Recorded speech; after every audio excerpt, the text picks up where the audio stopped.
नमस्कार विद्यार्थी मित्रो, मी डॉक्टर अनघा काळे. आज आपण बुक कीपिंग अँड अकाउंटन्सी या विषयातला जो आपला रिकॉन्स्टिट्यूशन ऑफ पार्टनरशिप याच्यामधला ॲडमिशन ऑफ पार्टनर हा घटक बघतोय. त्यातले आपण पुढचे प्रॉब्लेम्स बघणार आहोत. आपण गुडविल विषयीच्या ॲडजस्टमेंट पहिल्या आपल्या लेक्चर्समध्ये डिस्कस केल्या. त्यानंतर आपण एक प्रॉब्लेम पण त्या प्रकारचा सोडवला. आता प्रीमियम मेथडमध्ये कशा प्रकारे गुडविलचं रेकॉर्डिंग होतं, त्याच प्रकारे जेव्हा जेव्हा पार्टनर्स करंट अकाउंट दिलेलं असतं तेव्हा आपण त्या ॲडजस्टमेंट्स कशा करणार आहोत याविषयीचे प्रॉब्लेम आज आपण बघणार आहोत. आपल्या पाठ्यपुस्तकातलाच हा प्रॉब्लेम नंबर 3 आहे. Vasu and Viraj share profits and losses in the ratio of 3:2 respectively. Their balance sheet as on 31 March 2019 was as under. Vasu आणि विराज हे जुने पार्टनर्स आहेत, आधीचे पार्टनर्स, आणि हरी हा नवीन पार्टनर आपण पार्टनरशिपमध्ये घेतलाय 1 एप्रिल 2019ला. आपल्याला ओल्ड बॅलन्स शीट दिलेली आहे ज्याच्यामध्ये वेगवेगळ्या ॲसेट्स आणि लायबिलिटीज आपल्याकडे आहेत. आता ॲडजस्टमेंटमध्ये तुम्ही जर बघितलं तर जी सेकंड नंबरची ॲडजस्टमेंट आहे त्याच्यामध्ये आपल्याला ॲक्च्युअली गुडविलचं व्हॅल्युएशन हे करायचं आहे. आपण आधीच्या लेक्चर्समध्ये बघितलं की गुडविल व्हॅल्युएशनला आपण average profit method, super profit method अशा प्रकारच्या पद्धती वापरतो. इथे आपल्याला ॲव्हरेज प्रॉफिट मेथडनी समजा गुडविल आपल्याला शोधायचं असेल तर ते आपण कसं कॅल्क्युलेट करतो ते आपण या प्रॉब्लेममध्ये बघणार आहोत.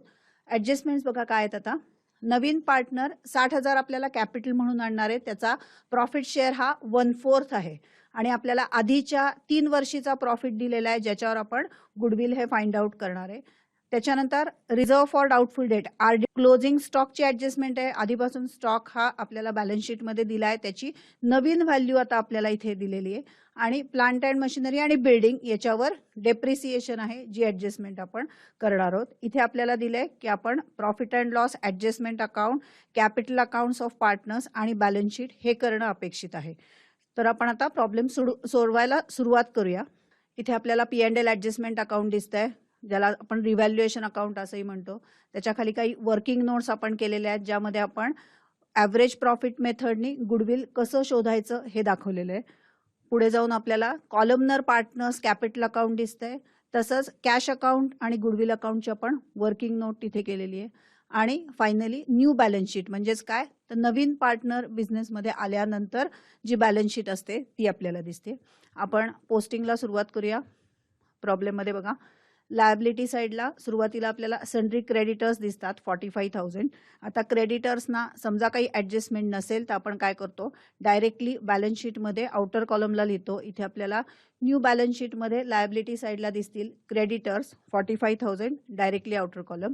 नेक्स्ट जनरल रिझर्व, जे जे आता आपल्याला लायबिलिटी साईडला रिझर्व किंवा ॲक्युमुलेटेड प्रॉफिट काही फंड्स असे दिसतात तेव्हा आपण ते पार्टनर्सना, ओल्ड पार्टनर्सना डिस्ट्रीब्यूट करतो त्यांच्या प्रॉफिट शेअरिंग रेशोमध्ये. इथे वासू आणि विराज पार्टनर्स आहेत. कॅपिटल अकाउंट बघा, कॅपिटल अकाउंटमध्ये आपल्याला दिसेल जनरल रिझर्व डिस्ट्रीब्यूट केलेला आहे 18,000 12,000. रेशो ही आपल्याला ब्रॅकेटमध्ये दिसेल 3:2. 3:2 हा त्यांचा प्रॉफिट शेअरिंग रेशो आहे. 30,000चं डिस्ट्रीब्युशन जे केलंय ते 3:2 मध्ये केलंय जे 18,000 आणि 12,000 असं होतं. त्याच्यानंतर आपल्याला कॅपिटल बॅलन्सेस दिलेत वासू आणि विराजचे जे आपल्याला त्यांच्या कॅपिटल अकाउंटला दाखवावे लागतील. परत आपण कॉलमनर कॅपिटल अकाउंटकडे वळूया. By balance brought down credit साईडला आपल्याला दिसत आहेत 1,08,000 अँड 72,000. हे आपल्याला बॅलन्स शीटमध्ये दिलेलेच बॅलन्सेस आपण पोस्ट केले. इथे आपली लायबिलिटी साईड संपते. आता आपण ॲसेट साईड बघूया. ॲसेट साईडला आपल्याकडे आहे कॅश ॲट बँक. आपण ते वर्किंग नोट केले कॅश अकाउंटची, त्याला कॅश ॲट बँक म्हणा किंवा बँक अकाउंट म्हणा, आणि तिथे आपण तो बॅलन्स दाखवलेला आहे. त्यानंतर सन्ड्री डेटर्स 66,750. डेटर्सना ॲडजस्टमेंट आहे. आपण बॅलन्स शीटमध्ये डेटर्स दाखवणार आहोत. सन्ड्री डेटर्स आपल्याला बॅलन्स शीटमध्ये इनर कॉलमला दिसतील 66,750. RDDची ॲडजस्टमेंट आपण करणार आहोत. त्यानंतर आपल्याकडे आहे स्टॉक, इन्व्हेस्टमेंट, प्लांट, बिल्डिंग सगळे ॲसेट्स आहेत. स्टॉकला ॲडजस्टमेंट आहे त्याच्यामुळे आपण परत बॅलन्स शीटमध्ये स्टॉक दाखवताना 25,500 हा इनर कॉलममध्ये म्हणजेच ॲडजस्टमेंट कॉलममध्ये दाखवला आहे. ज्या ज्या आयटम्सना ॲडजस्टमेंट असते त्या सगळ्या अमाऊंट्स हे आपण ॲडजस्टमेंट कॉलममध्ये दाखवतो. त्यानंतर ॲडलेसची ॲडजस्टमेंट करून फायनल अमाऊंट आपण आउटर कॉलमला घेतो. नेक्स्ट आपल्याकडे आहेत इन्व्हेस्टमेंट. Investments R 36,000. परत इन्व्हेस्टमेंट्स आपण न्यू बॅलन्स शीटमध्ये ॲसेट साईडला दाखवणार आहे. न्यू बॅलन्स शीटमध्ये बघा इन्व्हेस्टमेंट्स 36,000 काहीही ॲडजस्टमेंट नसल्यामुळे डायरेक्टली आपण 36,000 हे आउटरला दाखवलेले आहेत. Next is plant 90,000. Again on asset side, balance sheet asset साइडला बघा plant 90,000 in inner column because there is depreciation adjustment. आपल्याला ती डेप्रिसिएशनची ॲडजस्टमेंट ही नंतर करून घ्यायची आहे. पुढे आहे बिल्डिंग 36,000. बिल्डिंगला पण आपल्याला डेप्रिसिएशनची ॲडजस्टमेंट दिली आहे, त्यामुळे बिल्डिंग अमाऊंट पण आपल्याला ही ॲडजस्टमेंट कॉलममध्ये दाखवावी लागेल. बॅलन्स शीटमध्ये आपल्याला दिसेल ॲसेट साईडला 36,000 ॲडजस्टमेंट कॉलममध्ये. आता अशा प्रकारे आपण काय केलंय तुमच्या लक्षात येईल की आपण ॲसेट साईडचे पण सगळे आयटम्स हे पोस्ट केलेले आहेत. आता आपण ॲडजस्टमेंटकडे वळूया. They admit Hari into partnership on 1st April 2019. The terms being that he shall have to bring 60,000 as his capital. त्यांनी 60,000 कॅपिटल आणलेले. 60,000 कॅपिटल आणल्यावर आपल्याला एंट्री दाखवावी लागते, कॅश अकाउंट और bank account debit to Hari's capital account. So आपण हे posting हे capital अकाउंटमध्ये पण दाखवणार आणि आपल्या कॅश बँक अकाउंटमध्ये पण दाखवणार आहे. इथे बघा आपल्याला कॅपिटल अकाउंटला क्रेडिट साईडला दिसेल by cash oblique bank 60,000 in Hari's column, आणि त्याचाच दुसरा इफेक्ट इथे वर्किंग नोटमध्ये आपण कॅश अकाउंटला दाखवला आहे टू हरीज कॅपिटल 60,000. तेवढी आपल्याकडे कॅश ही वाढणार आहे किंवा बँक बॅलन्स हा वाढणार आहे. Then the value of goodwill of the firm is to be fixed at average profit for the last 3 years. आधीच्या 3 वर्षीचा ॲव्हरेज प्रॉफिट आहे त्याच्या बेसिसवर आपल्याला गुडविलचं व्हॅल्युएशन हे करायचंय. वर्किंग नोटमध्ये बघूया आपण. वर्किंग नोटमध्ये आपल्याला दिसेल की ॲव्हरेज प्रॉफिट हा आपण कसा फाइंड आउट करायचा आहे. Total profit minus total loss upon number of years. इथे जर आपण बघितलं तर आपला टोटल प्रॉफिट आपण 48,000 प्लस 81,000 प्लस 73,500 असं आपण तिन्ही वर्षाचा प्रॉफिट ॲड केला, divided by 3 years. Okay, so number of years are 3, so will be getting average profit as 67,500. आपल्याला गुडविलचं व्हॅल्युएशन दिलेलं आहे 1 इयर, म्हणजे फक्त ट्वाईस थ्राईस जसं दिलेलं असतं 2 times of that average profit और 2 इयर्स ऑफ परचेस असं काही वर्डिंग असतं. तशा प्रकारचं इथे काहीही वर्डिंग नाही आहे, त्यामुळे आपल्याला 67,500 जो ॲव्हरेज प्रॉफिट आहे तोच गुडविल म्हणून आपल्याला इथे घ्यायचा आहे. आता गुडविलचं आपल्याला काय सांगितलेलं आहे ॲडजस्टमेंटमध्ये बघूया. Hari is unable to bring the value of goodwill in cash. It is decided to raise the goodwill. Now this is going to be second method of the goodwill. We have seen that there are 2 methods. First one is premium method where the partner is bringing cash for goodwill, and second one where we are just raising the goodwill in books of the firm. जिथे कॅशच्या रूपात goodwill येत नाही तर आपण काय करतो, फक्त books मध्ये ते रेज करतो. इथे तीच मेथड आहे सेकंड मेथड. कॅशमध्ये त्यांनी आणलेलं नाहीये गुडविल, त्यामुळे आपल्याला फक्त रेज करायचंय. इथे आपल्याला दिसेल वर्किंग नोटमध्येच आपण काय ट्रीटमेंट करतो ती जर्नल एंट्री आपण दाखवली आहे. Goodwill account debit 67,500 to Vasu's capital account and to Viraj capital account. जेव्हा जेव्हा आपण सेकंड मेथड यूज करतो व्हॅल्युएशन मेथड, तेव्हा कायम आपण ओल्ड रेशो वापरतो. सो ओल्ड रेशोमध्ये डिस्ट्रीब्युशन केल्यावर ते येते 40,500 अँड 27,000. आता इथे पुढे असं कुठेही म्हणलेलं नाहीये की गुडविल राईट ऑफ करा. जर गुडविल राईट ऑफ आपण करत नाही आहोत तर ऑब्व्हियसली आपल्याला गुडविल हे पुढे बॅलन्स शीट मध्ये पण दाखवावं लागेल. अदरवाईज गुडविल राईट ऑफ केलं असतं तर आपण काय केलं असतं, all partners capital account debit to goodwill. So तिथे एकदा गुडविलला डेबिट आणि एकदा गुडविलला क्रेडिट अशा प्रकारची एंट्री जर आली असती तर गुडविल बॅलन्स शीट मध्ये दाखवायची गरज नाही. पण इथे आपण काय केलंय, गुडविलला डेबिट दिलंय फक्त, म्हणजे ते बॅलन्स शीट मध्ये आता दिसायला हवंय.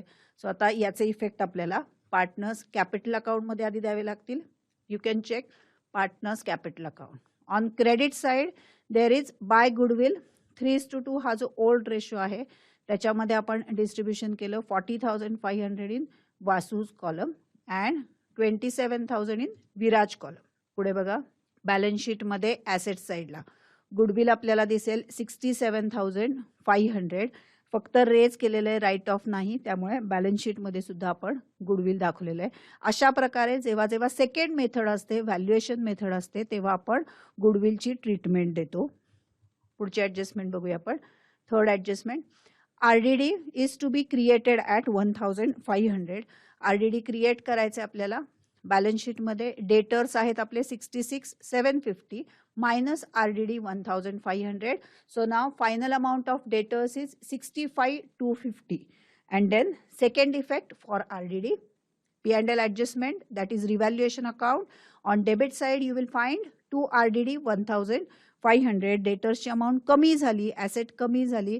तुम्हाला P&L adjustmentच्या लेफ्ट साइडला दोन साइन्स दिसतील, A minus L plus. What it indicates? A minus is if there is decrease in asset and increase in liabilities, L plus. So if there is A minus or L plus, then we'll be showing it on debit side of revaluation, and on credit side again you will find A plus and L minus, which indicates if there is increase in asset and decrease in liability, which is our gain. So we'll be showing it on credit side of revaluation account. This is just for our practice, we can write it. Otherwise, just writing debit and credit is enough. No need to write this A minus A plus like that. Okay. So here we have shown RDD on debit side of revaluation account. Next adjustment, stock is valued at 22,500. Now book value is 25,500, which is given in balance sheet, and the new value is 22,500. So there is a difference of 3,000. Now this difference we have to show in balance sheet.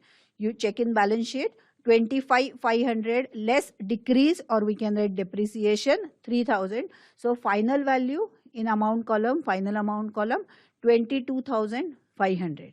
And second effect for this decrease will be showing it in profit and loss adjustment account, that is revaluation account. Check on debit side, to stock 3,000. Next adjustment is of plant and building is to be depreciated by 5%. दोन्ही assets या depreciate केल्यात, कमी केले value. So आपल्याला सुरुवातीला balance sheet मध्ये जेव्हा assets लिहिलेले आहेत आपण या त्यातून आपल्याला मायनस करावं लागेल, लेस करावं लागेल. प्लांट मध्ये बघा 90,000 प्लांटची व्हॅल्यू आहे, 5% डेप्रिसिएशन आहे. So 5% of 90,000 is 4,500. and then building is also depreciated. building ची व्हॅल्यू आहे 36,000, ज्याच्यातून आपण 5% डेप्रिसिएशन मायनस केलं 1,800. दोन्ही डेप्रिसिएशन मायनस केल्यावर फायनल अमाउंट कॉलम मध्ये बघा, प्लांटची फायनल व्हॅल्यू आहे 85,500 आणि बिल्डिंगची फायनल अमाउंट आहे 34,200. Second effect of both depreciations. नवीन P&L adjustment or revaluation account.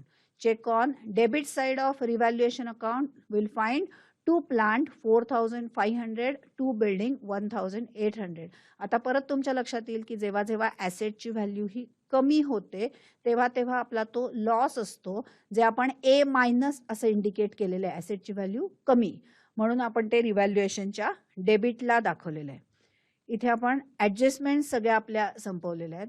Adjustment संपल्यात, balance sheet मधलं पोस्टिंगही करून झालंय. स्वतः नेक्स्ट स्टेप काय आहे ती आपल्या सगळ्यांना माहिती आहे. आपण सगळ्या लेजर्सचं हे क्लोजिंग करतो, ज्याला आपण म्हणतो balancing the ledgers. So now one by one will be balancing these ledgers so that we can post everything into finally balance sheet. Check now in P&L adjustment account कुठली साईडची total जास्त आहे ती आपण बघणार आहोत. सगळ्या जे काही पोस्टिंग आहे ते फक्त डेबिटलाच आहे, क्रेडिटला पोस्टिंगच नाही आहे. सो डेबिटची टोटल आहे 10,800, जे आपण क्रेडिटला लिहिणार आणि बॅलन्सिंग अमाऊंट तीच येणार आहे 10,800, which is going to be revaluation loss और loss on revaluation, which will be distributing to the old partners. Old partners कोण आहेत? वासू आणि विराज. त्यांचा प्रॉफिट शेअरिंग रेशो आहे 3:2. त्यांना आपण त्या रेशोमध्ये 10,800 डिस्ट्रीब्यूट केले.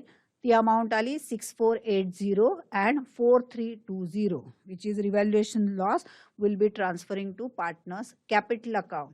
पार्टनर्स कॅपिटल अकाउंटच्या डेबिट साईडला बघा, तो लॉस आपण ट्रान्सफर केला to P&L adjustment account 6,480 and 4,320. Now we have to balance this partners capital account. एकेका पार्टनरचा कॉलम हा क्लोज करायचा, बॅलन्सिंग करायचा. हरीचा कॉलम म्हणजे नवीन पार्टनर जो आहे त्याचा कॉलम बॅलन्स करणं, क्लोज करणं हे जास्त इझी असतं, कारण तिथे काहीच पोस्टिंग फारसं नसतं. त्यामुळे आपण हरीचा कॉलम बघूया. हरीच्या कॉलममध्ये बघा, क्रेडिट साईडला 60,000 आहेत, तेच आपण डेबिटला लिहिणार आणि तोच आपला टू बॅलन्स कॅरीड डाऊन येणार आहे. सो हरीचा बॅलन्स आला क्लोजिंग बॅलन्स 60,000. वासू आणि विराजची आपण क्रेडिटची टोटल घेऊया. वासूच्या कॉलमची क्रेडिटची टोटल आहे 1,66,500.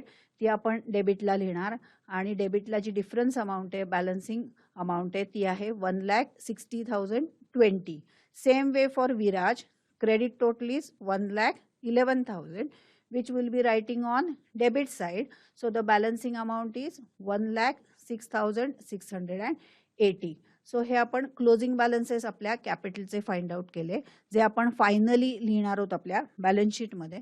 बॅलन्स शीटमध्ये बघा लायबिलिटी साईडला कॅपिटल अकाउंट आपण लिहिले वासू, Viraj and Hari.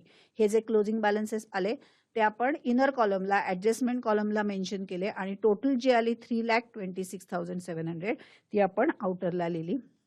Now before tallying this balance sheet we should check our cash at bank account, cash account.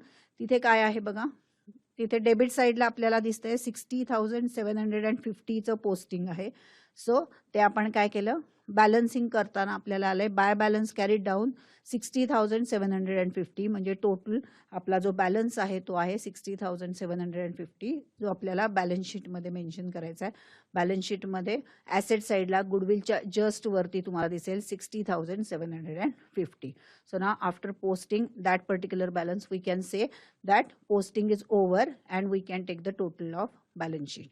So finally our balance sheet is tallying with 3,71,700. So in this problem we have seen that how to treat the goodwill by valuation method and how to find out the value of goodwill by average profit method. Now we'll move ahead to next problem. This is from textbook page 164, problem number 6. Vrushali and Leena are equal partners in business. Their balance sheet as on 31st March 2018 stood as under. Vrushali आणि लीना आधीचे partners आहेत. नवीन partner Aparna आहे. आपल्याला assets आणि liabilities old balance शीटमध्ये दिलेले आहेत आणि काही वेगवेगळ्या ॲडजस्टमेंट्स आहेत. इथे लास्ट ॲडजस्टमेंट बघा, the capital accounts of all the partners be adjusted in proportion in the new profit sharing ratio of opening current accounts of the partner. So new profit sharing ratio प्रमाणे आपल्याला capital balances हे adjust करायचे आहेत आणि जो काही difference आहे तो डिफरन्स आपल्याला कुठे दाखवायचा आहे, तर करंट अकाउंटला दाखवायचा आहे. ठीक आहे. सो ही एक नवीन ॲडजस्टमेंट या प्रॉब्लेममध्ये आपण शिकणार आहोत. आपण पोस्टिंगला सुरुवात करूया. Sundry creditors 90,000. सेंड्री क्रेडिटर्सचं पोस्टिंग आपल्याला बॅलन्स शीटमध्ये करायचे. बॅलन्स शीटमध्ये बघा लायबिलिटी साईडला काही ॲडजस्टमेंट नाही आहे, त्याच्यामुळे सेंड्री क्रेडिटर्स डायरेक्ट आउटर कॉलमला आपल्याला दिसतील. Next we are having capital balances of Vrushali and Leena. So in partners capital account, check in partners capital account. Credit side, buy balance brought down. Vrushali is 45,000, Leena is 30,000. Then we are having general reserve 18,000. तुम्हाला माहिती आहे आपण general reserve काय करतो, कायमच old पार्टनरना त्याच्या profit sharing रेशोमध्ये distribute करून टाकतो. सो इथे आपण तेच केलंय. इक्वल पार्टनर्स आहेत ते, म्हणजे त्यांचा रेशो 1:1 आहे. त्यामुळे कॉलमनर कॅपिटल अकाउंटमध्ये आपण लिहिलं क्रेडिट साईडला बाय जनरल रिझर्व. वृषाली आणि लीना ज्या ओल्ड पार्टनर्स आहेत त्यांना आपण तो डिस्ट्रीब्यूट इक्वली करून दिलेला आहे. Next now asset side, cash in bank is 62,000. आता इथे काही ॲडजस्टमेंट ह्या बँकेच्या असू शकतात, त्यामुळे आपण काय करणार आहे, ॲडलेस केल्यानंतर फायनल व्हॅल्यू ही आपण आउटरला घेणार. टाइम बिंग आपण ते रफ वर्क करू शकतो बँकेचं कॅल्क्युलेशन, अमाऊंटचं कॅल्क्युलेशन करण्यासाठी. Then debtors are 31,000 less RDD 1,000. Now there may be adjustment. We'll just check if any adjustment is there for debtors. Otherwise, we'll be showing it in balance sheet directly. Debtors are 31,000 and one adjustment is there. So time being 31,000 we have shown in inner column. Then building is 55,000 again, which will be posting on asset side. Asset side ला बघा building आपल्याला दिसेल 55,000. Adjustment कॉलममध्ये डेप्रिसिएशनची adjustment आपल्याला अजून करायची पुढे जाऊन. Then we are having machinery 24,000. So machinery again balance sheet asset side. In inner column there is adjustment for depreciation. Next item bills receivable 12,000. Again balance sheet asset side. Bills receivable 12,000. There is adjustment, so again shown in inner column. Okay. Now will move ahead, will see the adjustments. Balance शीटच्या सगळ्या आयटमचं posting आपण संपवलं. आता adjustments बघूया. The machinery and building to be depreciated by 10%. दोन्ही ॲसेट्सना depreciation आहे. सो दोन्ही ॲसेट्स बघूया आपण. बिल्डिंग 55,000, त्याच्या 10% म्हणजेच 5,500. आणि मशिनरी आहे आपल्याकडे 24,000, त्याच्या 10% म्हणजे 2,400. ह्या दोन्ही अमाऊंट लेस करून आपण आउटरला त्याची फायनल व्हॅल्यू घेऊ. बिल्डिंगची फायनल व्हॅल्यू येते 49,500. मशिनरीची फायनल अमाऊंट आहे 21,600. आणि सेकंड इफेक्ट, दोन्ही ॲसेटची किंमत कमी झाली म्हणजे ऑब्व्हियसली आपल्याला तो लॉस आहे. सो आपण P&L ॲडजस्टमेंट किंवा रिव्हॅल्युएशनच्या डेबिटला दाखवला आहे तो. To machinery 2,400, to building 5,500. Then next, RDD is to be increase by 5,000. RDDची अमाऊंट 5,000 आपल्याला वाढवायला सांगितली. सो आपण इथे बॅलन्स शीटमध्ये आधीचा जो RDD आहे 1,000 अधिक आपल्याला 5,000 RDD हा वाढवायचा आहे. सो टोटल RDD आपला असला पाहिजे आता 6,000. म्हणून आपण ॲसेट साईडला तुम्ही बघू शकता की डेटर्स आपण दाखवले 31,000 लेस RDD आपण किती दाखवला आहे 5,000 प्लस 1,000. 5,000 हा नवीन RDD आणि आधीचा 1,000 म्हणजे टोटल RDD झाला 6,000. सो 31 लेस 6,000, final debtors R 25,000.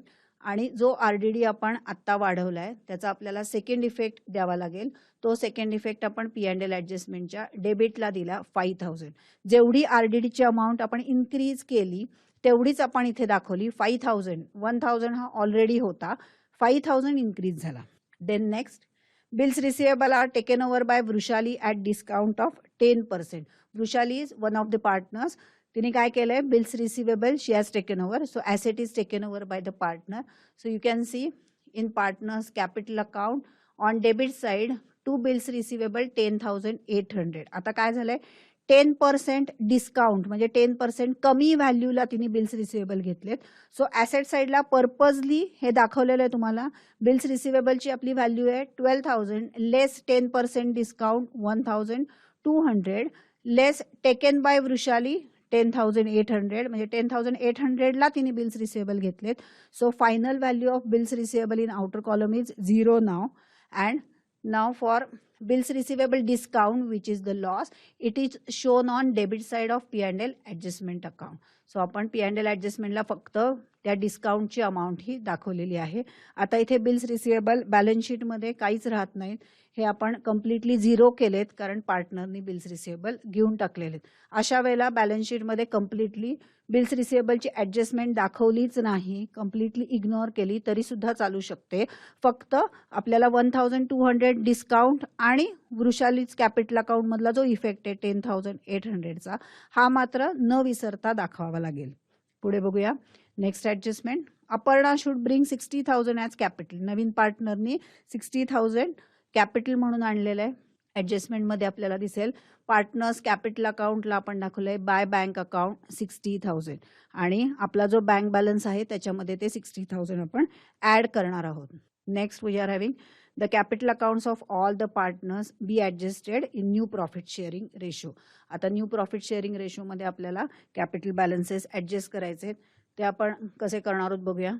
P&L adjustment अकाउंटच्या खाली तुम्हाला वर्किंग नोट दिसेल जिथे आपण न्यू रेशो फाइंड आउट केला आहे. न्यू रेशो कसा फाइंड आउट करायचा हे आपण ॲडमिशन ऑफ पार्टनरच्या फर्स्ट लेक्चरमध्येच बघितलेलं आहे की न्यू रेशो, सॅक्रिफाईस रेशो हे काय असतात आणि कसं फाइंड आउट करायचं. इथे वर्किंग नोटमध्ये तुम्हाला दिसेल की 1 मायनस न्यू पार्टनर्स शेअर, मग बॅलन्स ऑफ 1 आणि मग आपण बॅलन्स ऑफ 1 जो आहे तो इंटू ओल्ड रेशो असं करून हा न्यू रेशो फाइंड आउट केलेला आहे विच इज 3:3:2.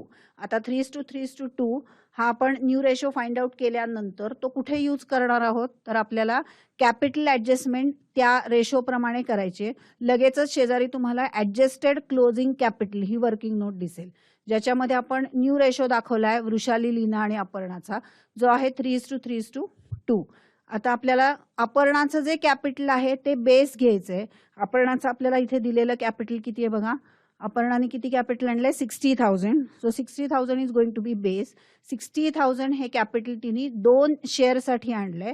तर 3 शेअर लीनाचे आहेत आणि वृषालीचे पण 3 आहेत. त्याच्यासाठी किती असणार अशा प्रकारे आपण बेस कॅपिटल घेऊन कॅल्क्युलेशन केल्यावर आपल्याला दिसेल की ॲडजस्टेड क्लोजिंग कॅपिटल किती येते आपलं 90,000, 90,000, 60,000.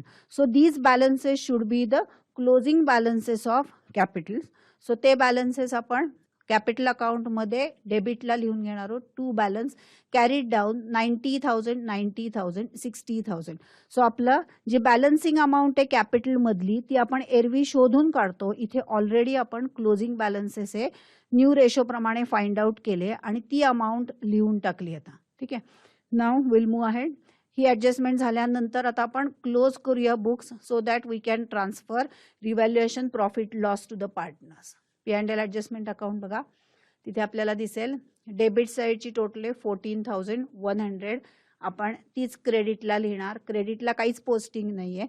सो क्रेडिटचं 14,100 जो आहे तो रिव्हॅल्युएशन लॉसच आहे, जो आपण ओल्ड पार्टनर्सना इक्वली शेअर केला, वृषाली आणि लीनाला 7050 7050. त्याचं पुढे ट्रान्सफर करणार आपण पार्टनर्स कॅपिटल अकाउंटला. Partners capital account debit side to P&L adjustment account in bracket revaluation loss. You will find 7,050 and 7,050 in Vrushali and Leena's column. आता हे केल्यानंतर आपण आपलं कॅपिटल अकाउंट क्लोज करू शकतो आणि आपल्याला ॲडजस्टमेंटमध्ये दिलेलं आहे की आपण क्लोज करून काय करायचं आहे. लास्ट ॲडजस्टमेंट बघा की आपल्याला न्यू प्रॉफिट शेअरिंग रेशोमध्ये बॅलन्सेस ॲडजस्ट केल्यानंतर सगळ्या जो काही बॅलन्सिंग अमाऊंट आहे ती ट्रान्सफर करायची करंट अकाउंटला पार्टनर्सच्या. सो इथे आपण कॉलमनर कॅपिटल अकाउंटमध्ये डिफरन्स फाइंड आउट करणार आणि बॅलन्सिंग अमाऊंट ही करंट अकाउंटला ट्रान्सफर करणार. अपर्णाचा जो कॉलम आहे नवीन पार्टनरचा तो नेहमीसारखा लगेचच ॲटोमॅटिकली टॅली होणार आहे इथे. सो अपर्णाचा कॉलम आपण क्लोज करून घेऊया. 60,000 60,000. Now we are having Vrushali and Leena. So Vrushali आणि लीना या दोन्ही कॉलम्समध्ये कुठल्या साईडची टोटल जास्त आहे बघा. वृषालीला डेबिट साईडची टोटल जास्त आहे 1,07,850. सेम टोटल रिपीट करा क्रेडिट साईडला. सेम वे लीनाला पण डेबिट साईडची टोटल जास्त आहे 97,050. तीच रिपीट करायची क्रेडिट साईडला. बॅलन्सिंग फिगर फाइंड आउट करा. Balancing figures are 53,850 on credit side for Vrushali and for Leena it is 58,050. ह्या ज्या बॅलन्सिंग अमाऊंट्स आहेत या आपल्याला ट्रान्सफर करायच्यात करंट अकाउंटला. So we have return by current account. आता फायनली आपण काय करणार आहोत, कॅपिटल अकाउंटचे जे बॅलन्सेस आहेत ते आणि करंट अकाउंटचे बॅलन्सेस हे आपल्या बॅलन्स शीटला ट्रान्सफर करणार. So capital account balances transferred on liability side. Vrushali's capital 90,000, Leena's capital 90,000 and Aparna's capital 60,000. All are in adjustment columns and total capital is 2,40,000. Current account balances बघा. करंट अकाउंट बॅलन्सेस जे आहेत current account बॅलन्सेसला आपल्याला दिसेल की debit balance आहे इकडे. Current अकाउंटला debit balance असल्यामुळे आपण ॲसेट साईडला ते ट्रान्सफर केले. सो ॲसेट साईडला तुम्हाला कॅश इन बँकच्या जस्ट वरती दिसेल Vrushali's current account 53,850 and Leena's current account 58,050. त्याची टोटल आपण आउटरला घेतली 1,11,900. This is the total of current accounts. And finally now you can take the total of balance sheet and we are getting tallied total as 3,30,000. So like that we can tally this problem. So विद्यार्थी मित्र, आजच्या आपण प्रॉब्लेम्समध्ये बघितलं की जर का आपल्याला current अकाउंटला ट्रान्सफर करायचा असेल balance new profit sharing ratio प्रमाणे कॅपिटलचे बॅलन्सेस ॲडजस्ट केल्यानंतर तर करंट अकाउंटचे बॅलन्स डेबिट आहेत किंवा क्रेडिट आहेत त्याप्रमाणे कोणत्या साईडला आपण ट्रान्सफर केले पाहिजेत. तसंच गुडविलचं व्हॅल्युएशन हे कशा प्रकारे केलं पाहिजे. आणि जी दुसरी मेथड आहे आपली गुडविलची व्हॅल्युएशन मेथड म्हणजे जिथे आपण गुडविल रेज करतो तर अशा प्रकारची मेथड असेल तर त्याचं रेकॉर्डिंग कसं केलं पाहिजे. तर हे प्रॉब्लेम्स आज आपण सोडवलेले आहेत. तर याची वारंवार प्रॅक्टिस करत राहा म्हणजे नक्कीच या सगळ्या ॲडजस्टमेंट तुम्हाला अगदी सोपेपणी येणार आहेत.